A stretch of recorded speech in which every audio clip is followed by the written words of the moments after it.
రాష్ట్ర వ్యాప్తంగా అందరి దృష్టి గద్వాల నియోజకవర్గంపైనే ఉంది. మొత్తంగా ఇక్కడ మున్సిపల్ ఎన్నికలు కాస్త మరింత వాడి వేడిని రాజుకున్నాయి. ప్రస్తుతం మనతో మాజీ జిల్లా చైర్పర్సన్ సరితా తిరుపతయ్య ఉన్నారు. ఆమెతో మాట్లాడదాం.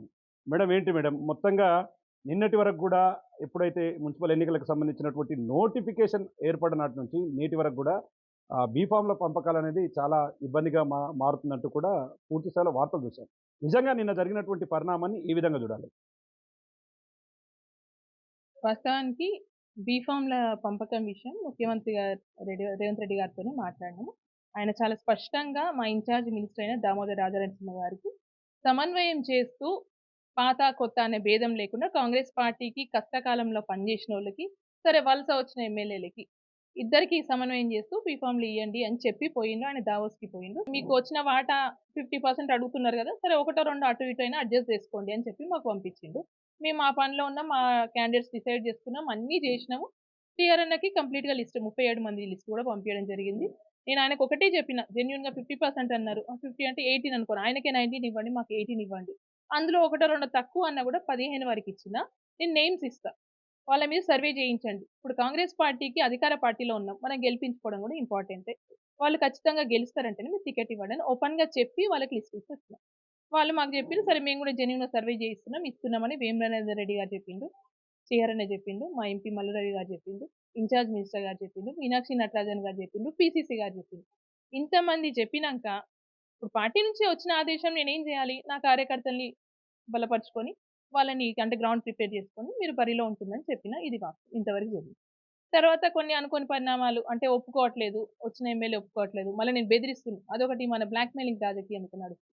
నేనెళ్ళిపోతా, ఎళ్ళిపోతా. ఇది అంటే చిన్న పిల్లల చేష్టల్లాగా ఒక ఎమ్మెల్యే స్థాయిలో ఉండి, అది మర్చిపోయి ఏమనంటే నేనెళ్ళిపోతా అని అది చేసేది. సరే ఎందుకులే ఊకే డిస్టర్బ్ చేయడం. పోనీ ఇడిచిపెట్టండమ్మా. మీరు లాస్ట్‌కి మీరు 10 తీసుకోండి. నేను పార్టీకి పని చేసినోళ్ళకి న్యాయం చేయాల్సిందే మేడం అని ఖచ్చితంగా మీనాక్షి నటరాజన్ గారు చెప్తే, లేదు డెఫినెట్‌గా న్యాయం చేయాలి. ఇక ఒప్పుకోండి ఈ మాట నా మాట మీద గౌరవం ఇచ్చి 10 బీఫార్మ్ మీకొస్తాయి తీసుకోండి అని చెప్పింది. ఆమె మాట మీద నేను 10కి యాక్సెప్ట్ చేసి వచ్చిన. గత 50 ఏళ్ల నుంచి కూడా వాళ్ళు కాంగ్రెస్ పార్టీలో ఉన్నారు.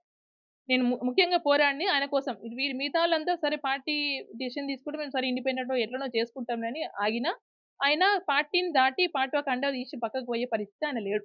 లాస్ట్‌కి నాకు బీఫార్మ్ రాకపోతే నేను చచ్చిపోతా అనే మాట మాట్లాడినంక నేనేం చేయాలి? ఇప్పుడు పార్టీకి ఇన్‌చార్జ్‌గా ఆయన కోసం పోరాడాలా లేదా? నేను మీనాక్షి నటరాజన్ గారికి ఆ మాట చెప్పిన. ఏం చేస్తారో మేడం ఇంకా కొంతమంది పెద్ద మనుషులు అంటే మైనారిటీలలో కొంతమంది పెద్ద మనుషులుంటారు. వాళ్ళు చెప్తే ఇనే పరిస్థితి ఉంటది కాబట్టి వాళ్ళతోని కూడా ప్రయత్నం చేసిన. అంటే నా స్థాయిని పక్కన పెట్టి నేను ప్రతి ఒక్కరిని ఇసాకన్న బీఫార్మ్ కోసం ప్రయత్నం చేషినా. అల్టిమేట్‌గా ఆయనని కొంచెం ప్రలోభపెట్టో, ఏదో జెప్పో ఆయనని డ్రాప్ జేసే ప్రయత్నాలు జేషిండు. పార్టీ రాకపోతే బీఫార్మ్ రాకపోతే చచ్చిపోతా అన్నోడు ఎట్లా పక్కకు తప్పుకుంటాడో ఒక్కసారి ఆలోచన జేయండి.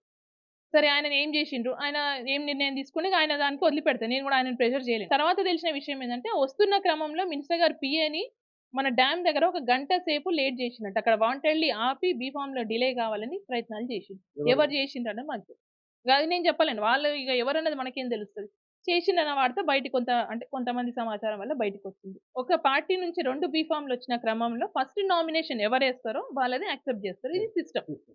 సో, వాళ్ళకది తెలుసుకొని కొంతమంది ఇక్కడ కుట్రలు పన్నడం అని అందుకే అంటున్నా. ఇక్కడ లోకల్‌గా పడిన కుట్రలు. ఇది పార్టీ అధిష్టాన నిర్ణయం కాదు. పార్టీ 100కి 100% కాంగ్రెస్ పార్టీకి పనిచేసిన పక్షాన ఉంది.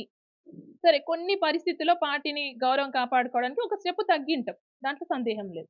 అయితే అక్కడ ఏం జరిగిందంటే ఇప్పుడు ఫస్ట్ బీఫార్మ్ ఇచ్చిన వాళ్ళు నామినేషన్ చెల్లుతారు. మా వాళ్ళందరూ ఫస్ట్ డేనే నామినేషన్ ఏసిర్రు. సో, వీళ్ళ బీఫార్మ్‌లు చెల్లుతాయని ఒకే దురాలోచనతోని మళ్ళీ ఇంకొక ఫార్మ్, మళ్ళా ఇంకో బీఫార్మ్ తీసుకెళ్ళిచ్చి ఇందులో సబ్‌స్టిట్యూట్ కింద మా వాళ్ళ పేరు రాసి అప్పుడు సబ్మిట్ చేసి అంటే అధిష్టాన దృష్టికి తీసుకెళ్తే నేను ఇప్పుడే మహేష్ అన్నని కూడా కలవడానికెళ్తాను. మహేష్ అన్నకి రిపోర్ట్ ఇస్తా. ఇప్పుడు ప్రెజెంట్ అందరూ కూడా మున్సిపల్ ఎలక్షన్‌లో బిజీగున్నారు. సరే ఇమ్మీడియేట్‌గా వాళ్ళు ఒక డెసిషన్ తీసుకున్నా ఇప్పుడు మారే పరిస్థితులు ఏముండవు.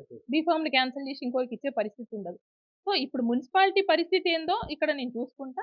డెఫినెట్‌గా పీసీసీ గారికి, మీనాక్షి నటరాజన్ గారికి అవసరమైతే రాహుల్ గాంధీ గారికి కూడా ఫ్యాక్స్ చేస్తా. దీంట్లో ఎలాంటి సందేహం లేదు.